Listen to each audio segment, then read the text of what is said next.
എന്തിനും നമുക്ക് ഡോക്യുമെൻ്ററി എവിഡൻസുകൾ വേണം. നിങ്ങളുടെ കയ്യിലുള്ള പൈസ ചിലവാക്കിയാലും നിങ്ങൾ ടാക്സ് അടയ്ക്കേണ്ടി വരുമോ? ചിലവുകൾക്കും ടാക്സ് ഉണ്ട്.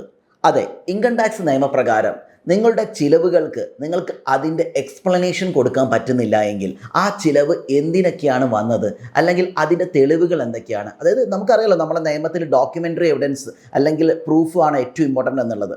അപ്പോൾ ആ ഡോക്യുമെൻ്ററി എവിഡൻസ് നിങ്ങൾക്ക് സബ്മിറ്റ് ചെയ്യാൻ പറ്റിയിട്ടില്ലെങ്കിൽ ആ ചിലവുകളെ ഇൻകമായിട്ട് കണക്കാക്കും. ഇൻകം ടാക്സിലെ 69C എന്ന വകുപ്പിലാണ് ഈ നിയമത്തെക്കുറിച്ച് പറഞ്ഞിരിക്കുന്നത്. സെക്ഷൻ 115 BBE പ്രകാരം ഏകദേശം 78% ടാക്സ് അടയ്ക്കേണ്ടി വരും. അതായത് 60% ടാക്സും സർചാർജും സെസ് എല്ലാം കൂടി ഇതിൻ്റെ മുകളിൽ 78% വരും. അതുകൊണ്ട് തന്നെ ഇനി എന്തെങ്കിലും ചിലവുകൾ ഉണ്ടെങ്കിൽ അതിനൊക്കെ കറക്റ്റ് തക്കതായ രേഖകൾ കൂടി സൂക്ഷിക്കുക. അത് ബിസിനസ്സിലെ ചിലവുകൾ മാത്രമല്ല, നിങ്ങളെ വീട്ടിൽ ഒരു വലിയ ഇവൻറ്റ് നടക്കുകയാണെങ്കിൽ പോലും, അല്ലെങ്കിൽ കല്യാണമായിക്കോട്ടെ, അല്ലെങ്കിൽ വീട്ടുകൂടലായിക്കോട്ടെ, അങ്ങനെ എന്ത് തരം പരിപാടിയാണെങ്കിലും തെളിവുകൾ സബ്മിറ്റ് ചെയ്യാൻ നോക്കണം എപ്പോഴും. അപ്പം ഇതിൻ്റെ ഡീറ്റെയിൽ ആയിട്ടുള്ള വീഡിയോ, ഈ സെക്ഷനെ പറ്റി കൂടുതലുള്ള വീഡിയോ നമ്മുടെ യൂട്യൂബ് ചാനലുണ്ട്.